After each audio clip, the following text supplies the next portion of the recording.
Hello friend, જય શ્રી કૃષ્ણ. સ્વાગત છે તમને મારી ચેનલમાં આશા કિચનમાં. શિયાળામાં શરીરની કમજોરી દૂર કરી તાકાત આપતો અડદિયા પાક બનાવો બજારમાં ખૂબ જ મોંઘો મળે છે. આજે આપણે પરફેક્ટ માપ તથા કંદોની બધી ટિપ્સ સાથે ઘરે બનાવીશું. ઓછા ખર્ચમાં બની જાય તેવો બજાર જેવો અડદિયા પાક આપણે ઘરે બનાવીશું. ચાલો બનાવવાનું શરૂ કરીએ. અડદિયા બનાવવા માટે વજનમાં 500 ગ્રામ જેટલો અડદનો લોટ, વજનમાં 500 ગ્રામ જેટલું ઘી, તેની સામે 400 ગ્રામ જેટલી ખાંડ લીધી છે અને 1 કપ દૂધ લીધું છે અને ડ્રાય ફ્રૂટ લીધું છે. આ બધું હવે ચાલો આપણે બનાવવાનું શરૂ કરીએ. એક બાઉલ લીધું છે, તેમાં અડધો વાટકો જેટલું દૂધ લીધું છે અને થોડુંક બચાવીને રાખ્યું છે. હવે તેમાં 2 ચમચી જેટલું ઘી લેશું આપણે ધાબો દેવા માટે. હવે તેને આપણે ગરમ કરી લેશું. સરસ રીતે આપણું મિક્સ ગરમ કરી લેવાનું છે ધાબો દેવા માટે દૂધ અને ઘીને. સરસ એવું ગરમ થઈ ગયું છે આપણું.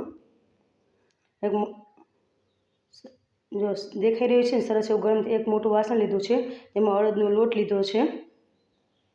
હવે તેમાં આપણે જે ધાબો લેવા માટે ગરમ કર્યું હતું મિશ્રણ, તે ધીમે ધીમે આપણે તેમાં એડ કરતા જઈશું અને સરસ રીતે મિક્સ કરતા જઈશું. હવે તેને સરસ રીતે મિક્સ કરવાનું છે. અને ફ્રેન્ડ, અડદિયા બનાવવા સાવ સહેલા છે. આપને લાગે કે અઘરા છે, પણ કાંઈ નથી. તમે બધી ટિપ્સ સાથે કરશો તો સરસ એવા અડદિયા આપણા બનશે. હવે તેને ચમચીથી મદદથી સરસ રીતે મિક્સ કરવાનું છે.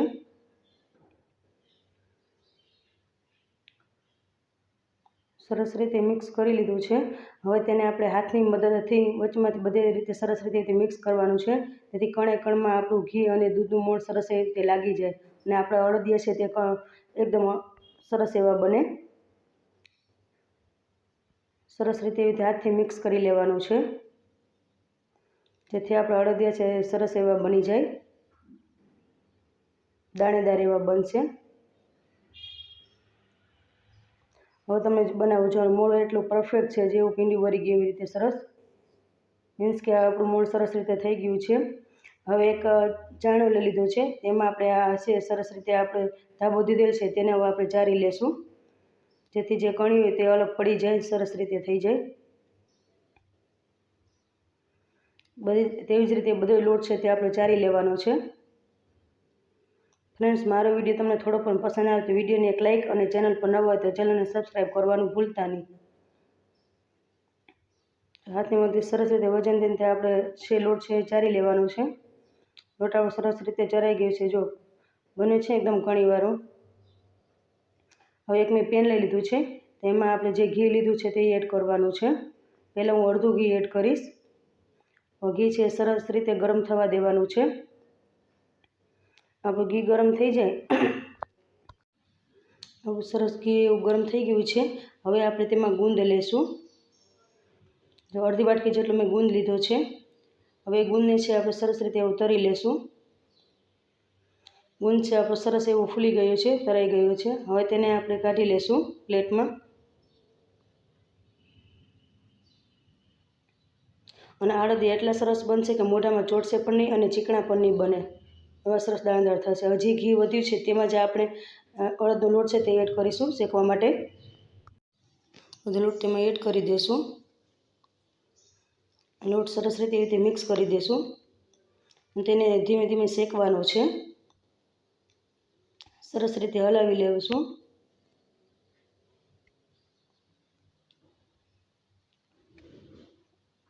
અડદનો લોટ શેકતા પહેલાં આપણે બહુ જ વાર લાગે છે, પણ ધીમે ધીમે પછી તે શેકાતો જશે તેમ સરસ રીતે બનતો જશે. હવે તેમાં પાછું ઘી છે એ એડ કરીશું. આપણે જે વધ્યું હતું તે ઘી એડ કરતા જઈશું, સરસ રીતે આપણે મિક્સ કરતા જઈશું, તેથી આપણો લોટ શેકાતો જશે. જો આપણો લોટ છે એ સરસ રીતે શેકાતો જાય છે અને મિશ્રણ છે થોડું થોડું ઢીલું પડતું જશે, હલાવવાની પણ મજા આવશે. પછી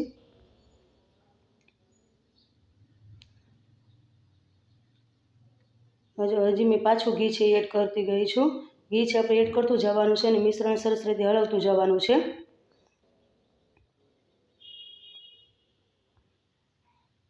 આમાં વધારે ઘી હશે તો જ આપણા અડદિયા લચપચતા ઘીમાં બનશે અને સરસ રીતે બનશે.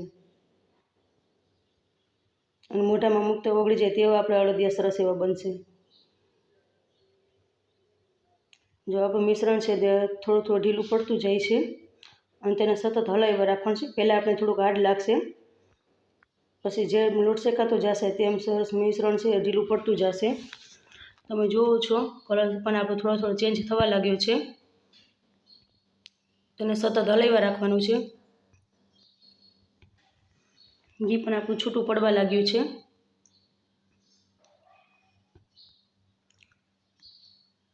જો આપણો લોટ છે સરસ રીતે એવો ફૂલવા લાગ્યો છે અને બબલ્સ થવા લાગ્યા છે. મીન્સ કે આપણું હવે મિશ્રણ છે સરસ રીતે શેકાવા લાગ્યું છે અડદનો લોટે. જો કલર પણ ચેન્જ થવા લાગ્યો છે. મિશ્રણ ઢીલું થઈ ગયું છે, હવે હલાવવાની પણ મજા આવે છે એવું સરસ થઈ ગયું છે. આપણો લોટ છે હવે શેકાવા લાગ્યો છે. કલર પણ ચેન્જ થઈ ગયો છે. જો આપણો લોટ હવે સરસ એવો શેકાઈ ગયો છે. હવે તેને આપણે બાજુ પર રાખી દઈશું અને તેની માટે હવે આપણે ચાસણી લેશું. એક પેન લીધું છે, તેમાં વાટકું એક છે ખાંડ લીધી છે મેં. હવે તેમાં થોડું પાણી લેશું. ખાંડ ડૂબે તેટલું પાણી લેવાનું છે. હવે તેને સરસ રીતે આપણે મિક્સ કરી લેશું. ખાંડ છે આપણે સરસ રીતે ઓગળવા લાગી છે. તેને સતત હલાવતા રહેશું. અને ચાસણી લેવાથી કોઈ ડરવાની જરૂર નથી. એકતાર બને તેવી જ આપણે ચાસણી લેવાની છે. ખાંડ છે આપણે સરસ રીતે ઓગળવા લાગી છે. હવે તમને હું ચાસણી ચેક કરીને બતાવીશ.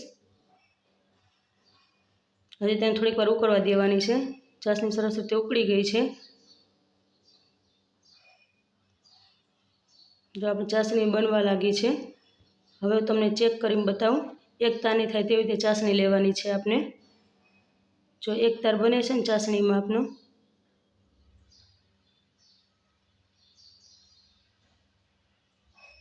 ચાસણી આપણી સરસ રીતે બની ગઈ છે. જો એક તાર બને છે ને આપણે ચાસણી તમને બતાવું નજીકથી.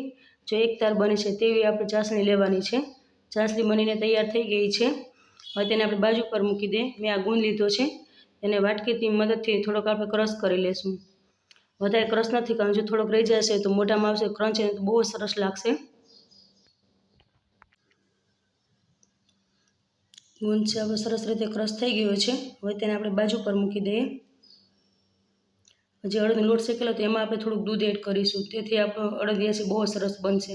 હવે તેને આપણે સરસ રીતે મિક્સ કરી લઈશું દૂધ નાખીને. જો આપણો અડદિયા છે એ સરસ રીતે ઘણીવાર બનવા લાગ્યો છે. હવે તેને હલાવી લેશું આપણે. હવે તેમાં જે આપણે ચાસણી બનાવી છે તે એડ કરી દઈશું.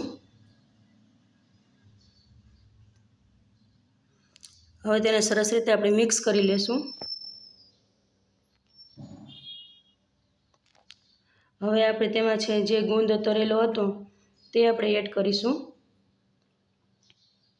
બધું ગુંદ છે એડ કરી દેવાનું છે. સરસ રીતે આપણે મિક્સ કરી લેવાનું છે. જો તમે આવી રીતે અડદિયા બનાવો છો તો એ અડદિયા સરસ થશે અને મોઢામાં મૂકતા જ ઓગળી જશે. પહેલી વાર બનાવતા હશો તો પણ તમને આવડી જશે. હવે સરસ રીતે મિક્સ કરી લેવાનું છે. હવે તેમાં આપણે ડ્રાયફ્રૂટ છે તે એડ કરી દઈશું. તેને પણ સરસ રીતે હલાવી લેશું. જો આપણું મિશ્રણ સરસ એવું થઈ ગયું છે. તે 5 મિનિટ સુધી તેને રેસ્ટ આપવાનો છે. જો આપણે સરસ એવું બની ગયું છે. હવે તે મેં ચોકીમાં છે તેને પાથરી દીધું છે. હવે આપણે તેને અડદિયા વારી લેશું. તમે ચોકીમાં એને પાથરવા ઢેફલા બને તો પણ ચાલે. મેં આવી રીતે શેપ આપ્યો છે એનો અડદિયાનો.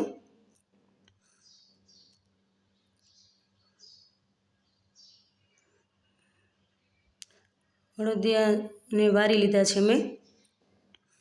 હવે તેની ઉપર છે મેં કાજુ મૂકી દઈશ.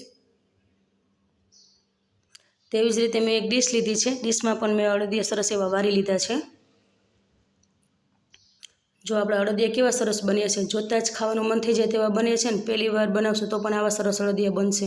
બધી ટિપ્સ સાથે કરશો તો.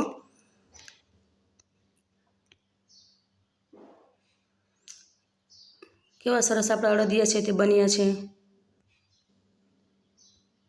જોતાં જ ખાવાનું મન થઈ જાય તેવા આપણા અડદિયા બને છે ઘીમાં લથપથતા. And thank you for watching.